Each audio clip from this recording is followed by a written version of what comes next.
Welcome to the Unbreakable podcast series, and I'm your host, Olivia Nunn. And today I've got a special treat. I'm here with my very longtime friend, fellow Army veteran, Annette Whittenberger, who, gosh, we've known each other, I think, for as long as I've had a career in the Army.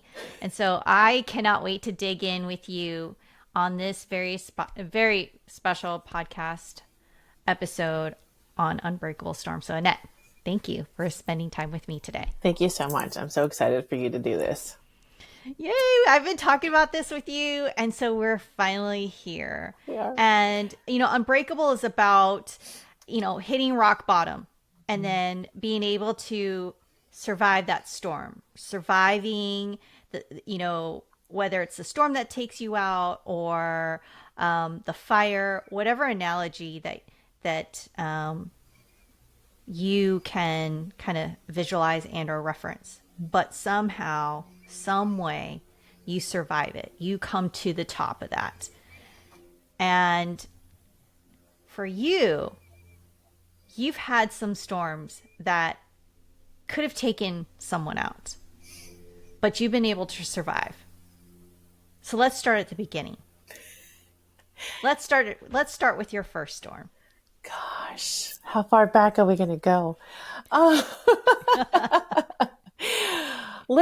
know what? I'll fast forward to when I was not selected for promotion. It was 2016 and I got passed over for Lieutenant Colonel and I was devastated. I think that's when everything just came crashing down, like childhood trauma, military trauma, everything hit that day because I was so good at putting on the mask of, I can do this.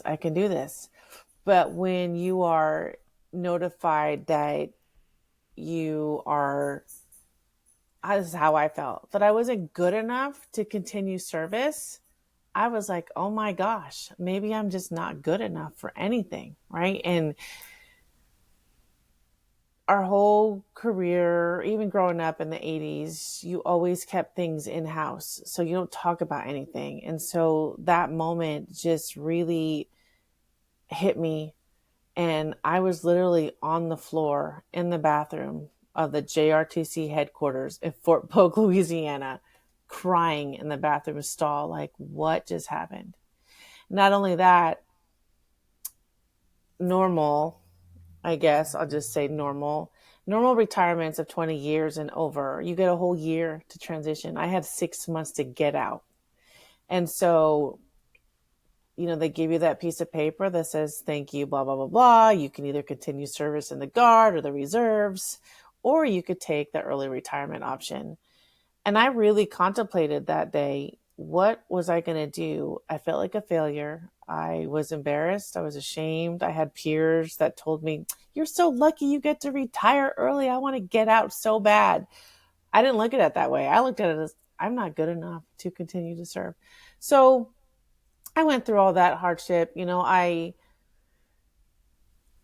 I spent 6 months trying to figure out what I was going to do. I had a plan in my head. I was going to be a contractor, GS civilian. I was going to do all these things. And when the day came for the retirement ceremony, I didn't even go. Because I couldn't face anybody. I grabbed that flag in the box that they gave me. I went into the parking lot and I cried. And I went home and I sulked. And I was often questioned, are you going to do a resume? You're going to go to work? And I'm like, I can't do it. So I knew at that moment I had to do something, because there was a day where I was on the floor in the corner of the house and I was done with life. I was done. And my friend from high school sat there on the phone and she said, Annette, you did the thing. You had a career in the Army. You are not a failure. You have kids. You have so much life ahead of you. And I knew when she mentioned my kids that I had to get up. I had to get up and I had to do something for my kids. because it wasn't all about me anymore. I was a mom, Yeah. I was a wife at that moment. And so I did what a lot of people do is I went to Facebook and I was just talking about my feelings because I needed an outlet. I needed a platform, and I was ridiculed and I was shamed. And I said, okay, I won't use Facebook. I'm going to create a website. Like, if you don't want to hear me here, you're going to hear me here. You're going to hear me on a bigger platform. You're going to hear, I'm going to shout from the rooftops that it's okay, that you can't let the uniform define you. You can't let corporate America define you. You can't let a piece of paper define who you are as a person, because that's all they see. They don't see you. They don't see the human side of you. They don't see you as a leader, as a mom, as a wife. They don't see all that. So I decided to create a wild ride called life at that time. And I, people often ask me where that name come from, and I don't know. I truly don't know. I am. I believe in God. I have a really strong faith in. Although I lost myself along the way a million times over, it was at that moment where it just came out of nowhere, and I was like, "This is it. This is it," because it is. Anybody can relate to it. You don't have to be in the army. You could just be a normal human being on the streets. A wild ride called life is our journey that we are Mm-hmm. on, and so that's what I did. I just started the website and started using it as a platform, and then from then, I started a podcast.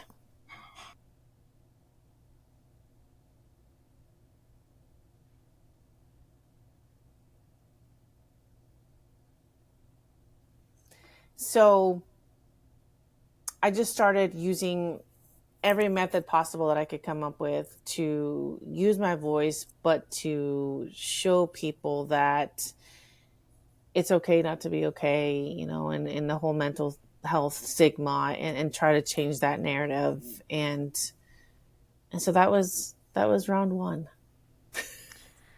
So I can relate with the first part in which you were talking about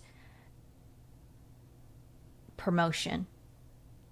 I really didn't talk about this.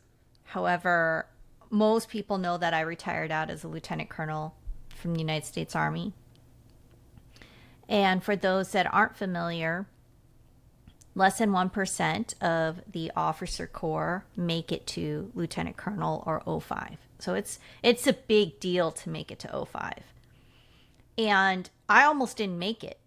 That's the actual truth. I don't really talk about it for the same exact reasons that you told us in your story: the shame, the guilt, the sense of being a loser.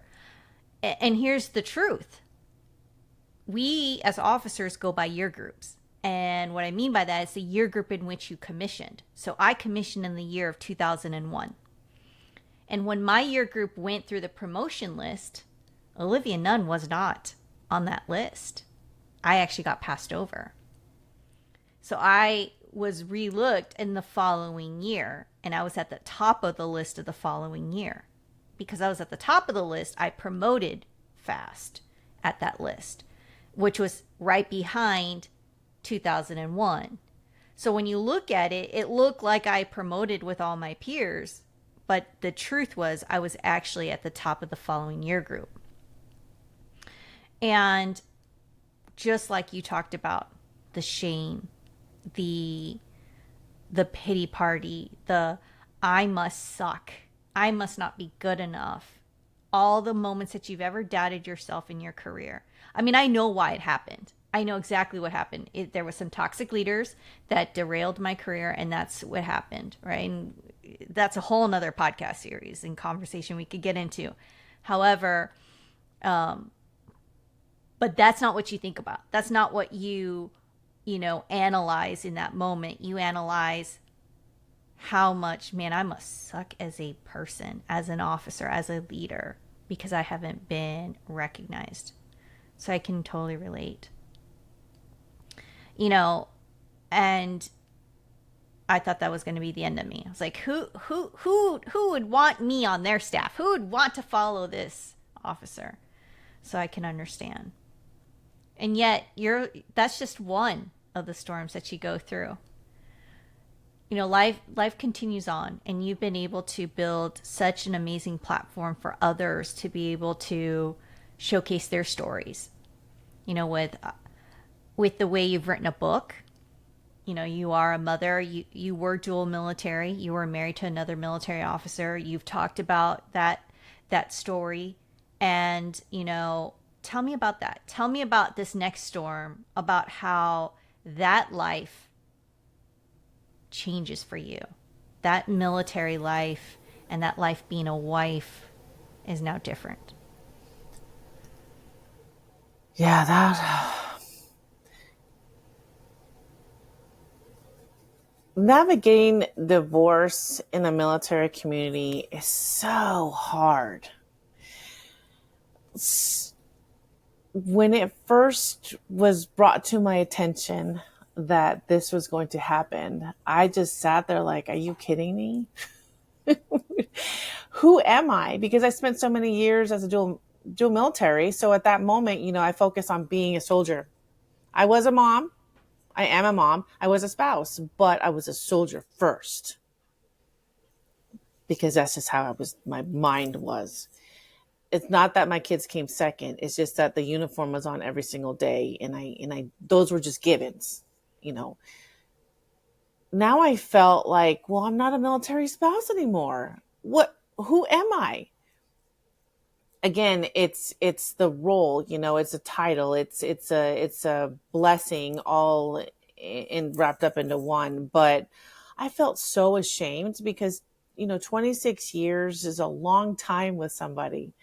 And when I supported him and I did the thing and I raised the kids, and I just felt like, why was I good enough?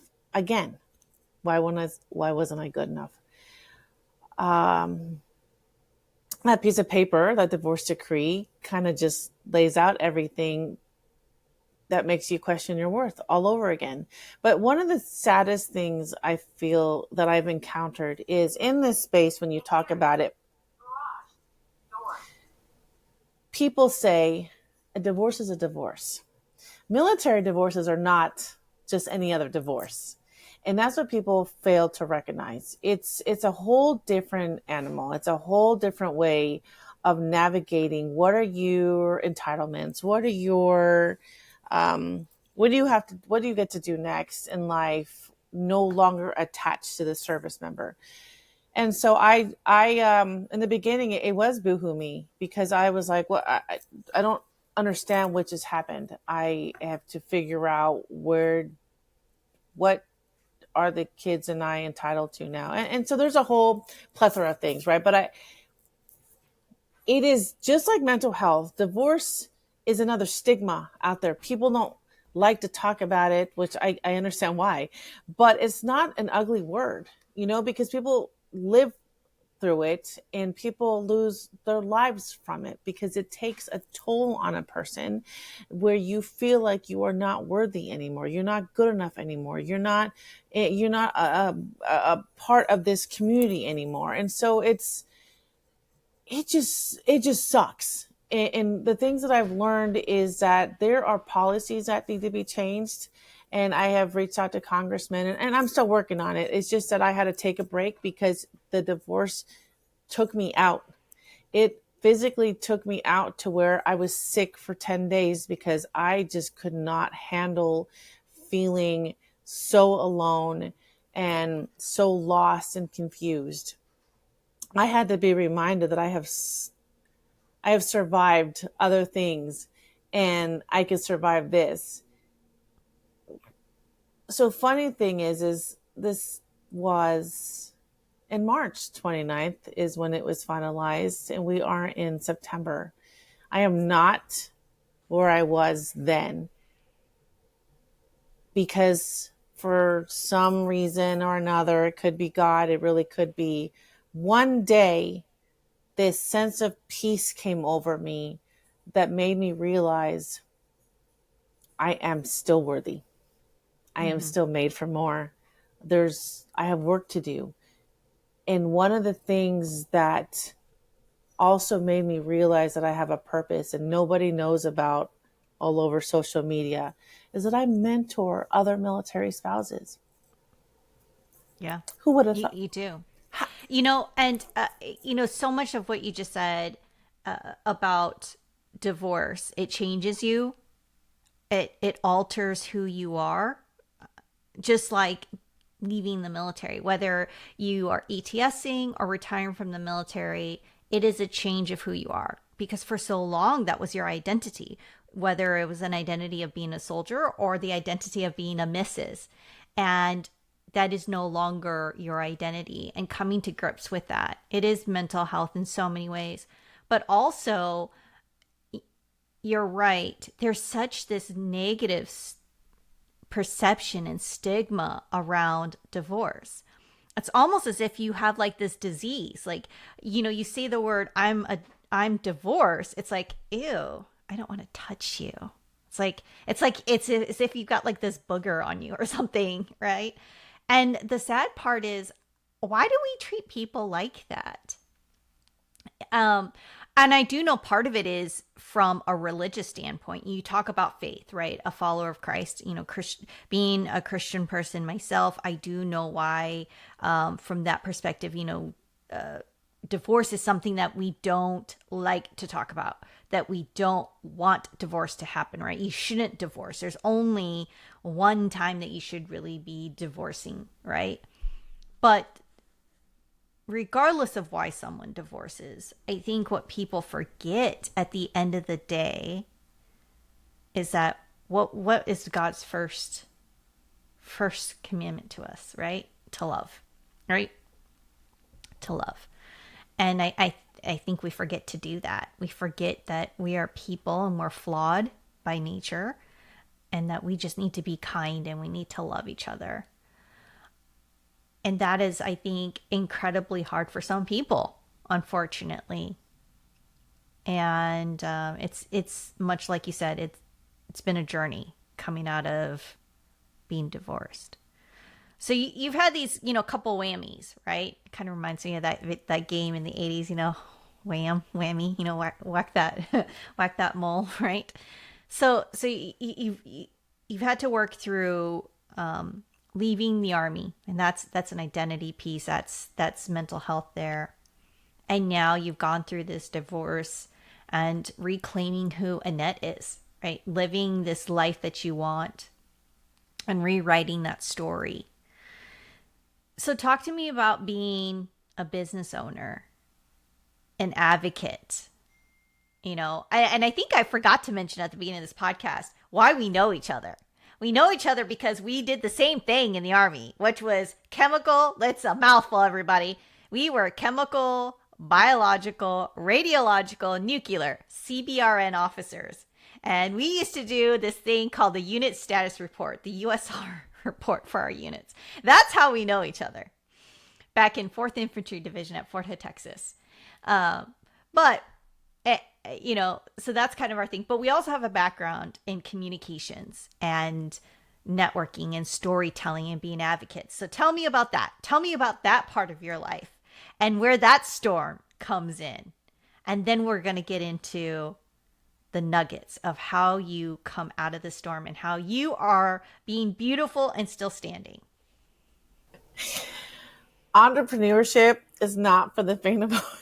No, it's not. I have said that 100 times. It is not. There were days last month where I said, I would rather be in uniform right now than do this.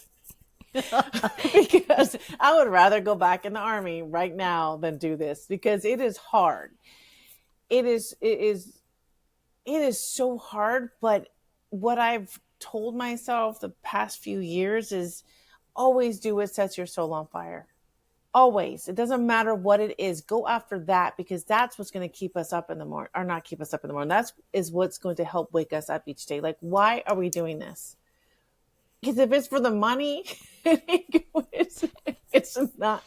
I would like to know where that money is right now. I want to know. I want to know where it is, because, and I think that's why it's so hard for both you and I, is because our heart is so big. We love so hard. We want to help so many people. We just want to help. So how do we make money from it? And it just doesn't, It doesn't work like that. And I think my drive and my passion is with those that are hurting like I did. How can I help you get out of this? Because I know how it feels and it sucks so bad.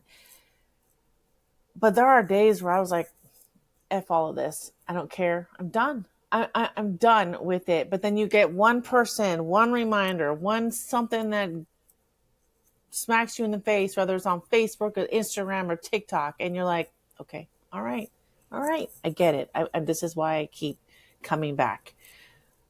But one of the things I feel is most difficult is when you're trying to keep your authenticity and your vision and it doesn't align with others.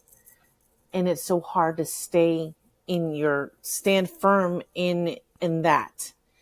And not everybody will agree with you. You know, you're going to have these rifts and you're going to have arguments and you're going to have all these things. So how do you continue to stay in your faith and your place and continue to be you trying to build a business? And that's one of the things that a lot of roadblocks that I've come across. And I just have to go back to, why am I doing this? You know, you saying that, we've had a lot of discussion, whether it's telephone calls, Facebook messages, text messages, or Instagram messages. We've had a ton of conversations about that, about who is for you and who is not for you. And yes, you want people for you, right? That warms your heart. And honestly, for me, it's not so much that it warms my heart, it's actually kind of unbelievable sometimes. Like I'm just like, really? Somebody like wants to follow me and they like my stuff. Like I like, it's like, this is so cool. Like I'm still kind of like, wow, somebody likes to listen to me. This is kind of cool, right? I'm still just kind of like, in awe of that. But I think what breaks my heart is that you find out people aren't for you. That's the part that I have a hard time reconciling with. And that's something that I have a hard time reconciling with on a daily basis. And I think the reason why I have such a hard time reconciling with that is because I look at other people and say, like, okay, you're not my cup of tea.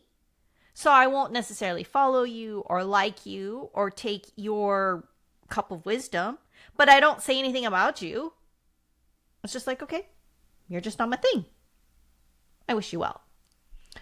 And it just boggles my mind that I may not be your cup of tea, but yet people say things about me. And it comes back to me. And I think that's the hard part that I struggle with, that people are not for you and they'd rather watch you to fail instead of succeeding.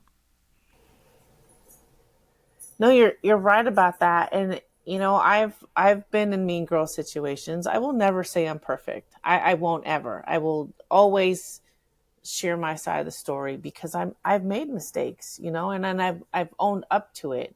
So it's just very difficult when you're put in situations where you're like, oh man, I'd rather keep my sanity than have to deal with that anymore. And that's a hard part in business, right? You want it so bad, but if it doesn't align with your beliefs and you have to change who you are, then that's not for you. And it's okay.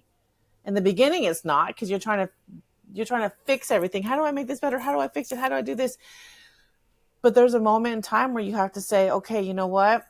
This isn't it. I tried so hard, but you have to walk away. And that's a very, very difficult thing to do. But I think the older I get, the more I realize I don't need 1,000 friends that are not really standing up for me. I need 5. I'll just say those 5 that will protect me in rooms that I'm not in. Because Yeah. I think that's where I'm trying to find value now, is if you will protect me in rooms that I'm not in, then that's what matters right now, because it's no longer about having all these followers, because those followers don't know you. We need people that are with us no matter what. Through all my flaws, through all my mistakes, through all my bitch sessions and crying sessions, are you still there? No matter what I Well, decide. 100%, which goes back to mental health, which is a huge topic that we talk about in terms of the advocacy that we believe in. I've said this numerous times. Where is the resource when when you're literally and figuratively standing at the edge and or the gun is pointed at your head? And in those moments, you have to also know who are the friends that you can call because they've got your back. And and I know people are well intended and well meaningful and they want to help. I know that. That's for the biggest reasons why most people serve, right? They want to serve and help. I think where I struggle the most is that, I did ask for help and it was just silence. And that's hard. And I think that's why I'm so loud. I heal out loud. I will not heal silently anymore, because if I can heal out loud and someone can see me do it, then maybe they can do it too. It's just, we need people that are going to be there for us no matter what. And unfortunately, even as adults, it just doesn't happen that way. And it's so hard. It's so lonely at the top or in the middle, wherever we are. It's so lonely when we are transitioning, or when we're going through a divorce, or when we're having problems with entrepreneurship. It is so lonely. And it's funny because I have people say, you know so many people.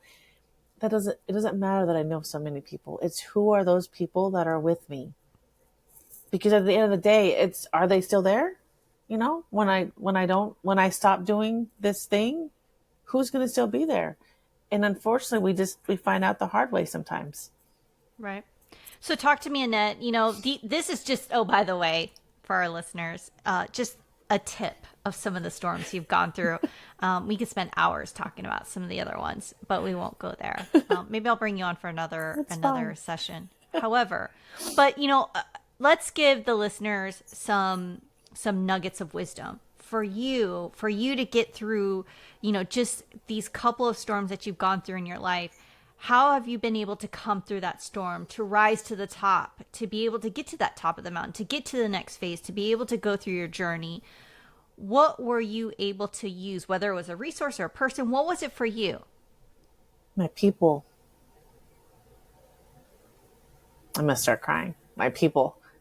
Like, there are, whether you and I share memes or inspirational quotes, I don't think people really understand what a huge difference that makes.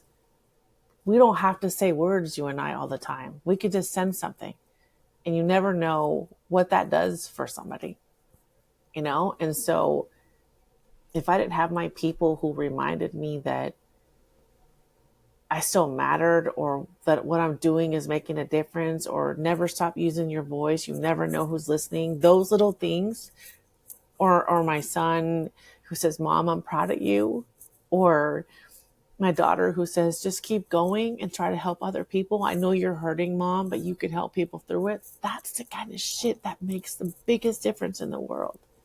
It doesn't matter who follows me next.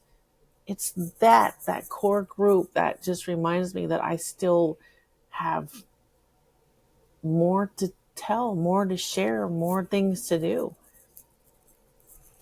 I love the fact that it's so simple, right? Yeah. Um, I feel that people sometimes get caught up in the grandiose of things instead of the simpleness of things. Kind of like gift giving, right? That I think people think that gift giving, whether it's an actual gift for their friend or their partner or their loved one, um, or it's gift giving to like an organization. And oh, by the way, if you are into charity giving and would like to know where to give charity giving, I could give you a long list. But they think it's like, it's got to be like this, $1 million check, or this like, fancy house, or this brand new car. When in fact, most of the time, the gift is not that at all. The gift is you, your time, your effort, your presence is the gift. So it's your time that you give to the person, simply checking on you, being there for you. The time that you give them by picking up the phone and saying, I'm checking on you, making sure you're okay. Let's grab a cup of coffee. Hey, I know you're BSing me right now. I know you're not okay. And by the way, it's okay to not be okay. I want to make sure that you know that I love you. You are meant to be here, and you would be missed if you weren't. It's that simpleness of it all is what we should do. And I think oftentimes we forget to do that.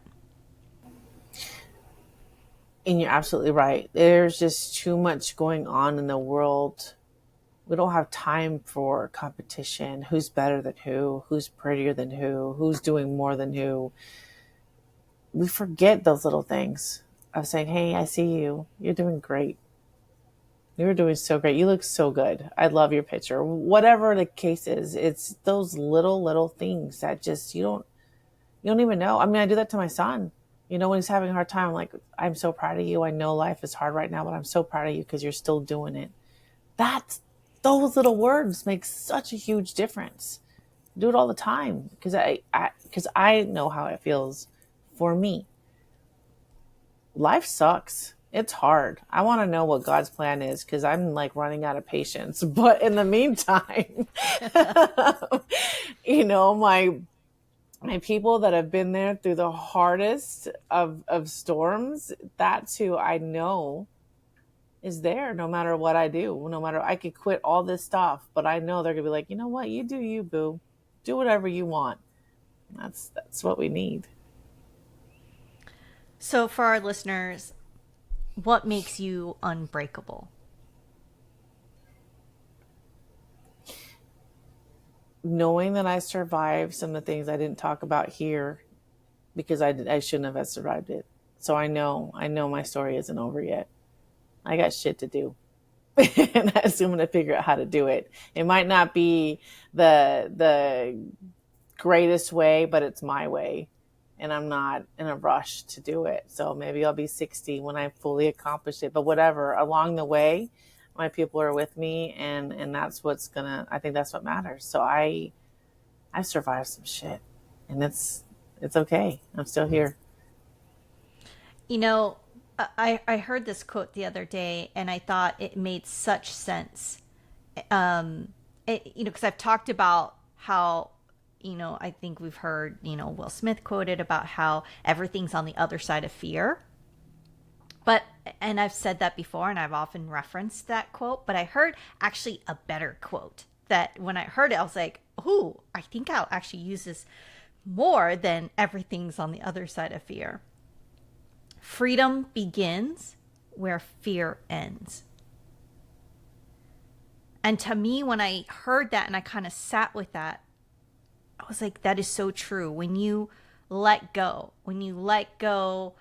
the hurt, when you let go the anger, when you let go of what you are concerned about, what other people think or feel about towards you, because that's fear, right? That's the reason why you're doing those things is because it's fear driving those things. When you let go, it's freedom. It's freedom for you. It's freedom for you to design, chase, and honor the parts of you that was once lost, that you can find.